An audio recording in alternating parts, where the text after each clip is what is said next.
This is the instructional video for the Elastatether Core Replacement Kit.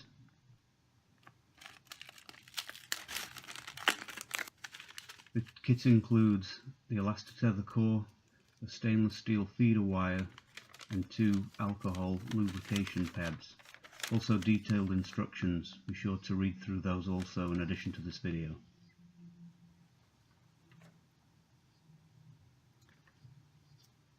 First, remove the broken tether from the float. Remove the split ring from the float, not the split ring from the tether.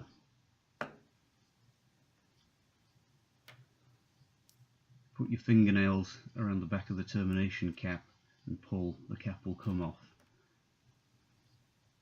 Then take scissors or nail clippers and trim as close to the black retaining ring as possible without cutting it.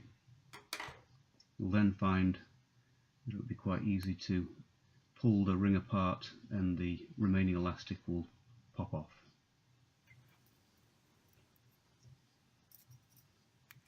Repeat with the opposite end.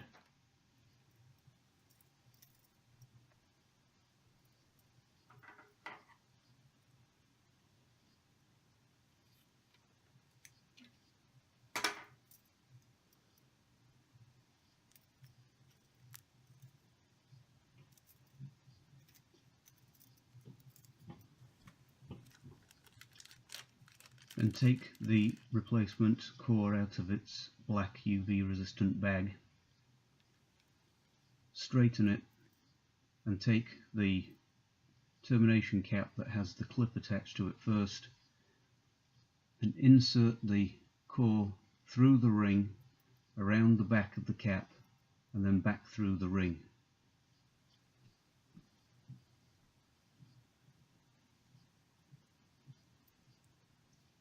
It should resemble a square knot and kind of look like a noose, but don't tighten it just yet. So take the alcohol pad and thoroughly moisten the loose knot so it's nice and wet, and then you can start to pull the knot tight. You can see as you pull it tight and massage it with your fingers, the knot gets smaller and smaller. It's important you don't pull it too quickly, because that can weaken the knot. Now if you straighten the stainless steel feeder wire, and the more time you spend straightening the wire, the easier the next steps will be. So push the wire down the hole in the elastic. And actually, if you bend the wire double and then re-straighten it, just a kink or two in the wire allows it to cling onto the inside of the elastic quite tightly.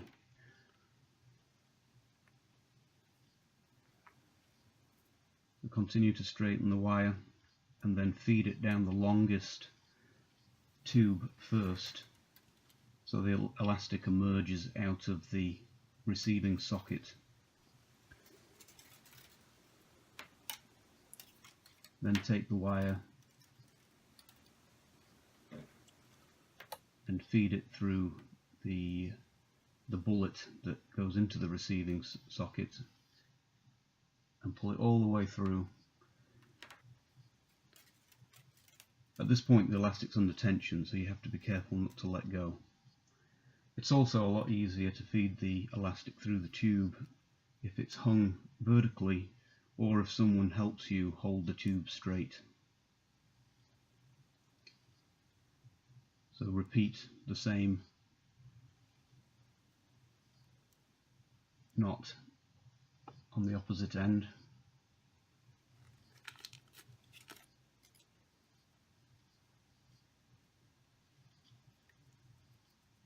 Thoroughly lubricate it and pull it gradually tight over a few seconds, massaging it with your fingers. Now with it under tension, you just push the tail down the tube and push with your thumb from the end of the cap to push the tube back onto the tether. Now you can work your way to the end with the clip, and you do the same thing. Feed the tail down the tube end, push with your thumb, and try not to collapse the tether with your fingers while you're doing it. Now all you need to do is reattach the repaired tether to the float, and you're ready to go again.